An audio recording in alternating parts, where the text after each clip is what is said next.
दोस्तों, एक दिन की बात है। महान दार्शनिक सुकरात समुद्र के किनारे एकदम गंभीर खड़े थे। ब्रह्मांड के गहन रहस्यों के बारे में चिंतन मनन कर रहे थे। तभी उन्होंने देखा कि एक छोटा सा बच्चा समुद्र के किनारे हाथ में कटोरा लिए खड़ा है। बार बार वो समुद्र का पानी कटोरे में भर रहा था, फिर उसको रेत में खाली कर रहा था और फिर रोने लग जाता था। सुकरात ने कुछ देर उस बच्चे को देखा और फिर उसके पास गए। बेटा, तुम क्यों रो रहे हो? क्या मैं तुम्हारी कुछ मदद कर सकता हूँ? उनके दोबारा पूछने पर बच्चे ने कहा कि मैं इस कटोरे में समुद्र को भरने की कोशिश कर रहा हूँ, लेकिन समुद्र इसमें समा नहीं रहा है। मैं बार-बार इसे भरता हूँ, लेकिन समुद्र का पानी तो कुछ भी कम होता दिखाई नहीं देता। यह सुनकर सुकरात जमीन पर बैठ गए और जोर-जोर से रोने लगे। ये सब देखकर बच्चा घबरा गया और उनसे पूछा कि तुम क्यों रो रहे हो? तुम्हारा कटोरा कहाँ है? क्या तुम्हारे कटोरे में भी समुद्र नहीं आ रहा है?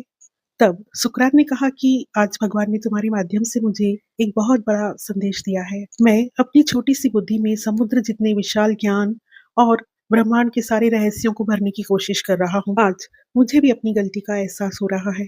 यह सुनकर बच्चा मुस्कुराया और उसने अपने कटोरे को समुद्र में फेंक दिया। फिर उसने कहा कि ठीक है, अगर समुद्र मेरे कटोरे में नहीं आ सकता तो मैंने अपने कटोरे को ही समुद्र में मिला दिया। अब कटोरा और समुद्र एक ही है, दोनों अब अलग नहीं है। सुकरात ने यह दृश्य देखा और बच्चे के शब्द सुने।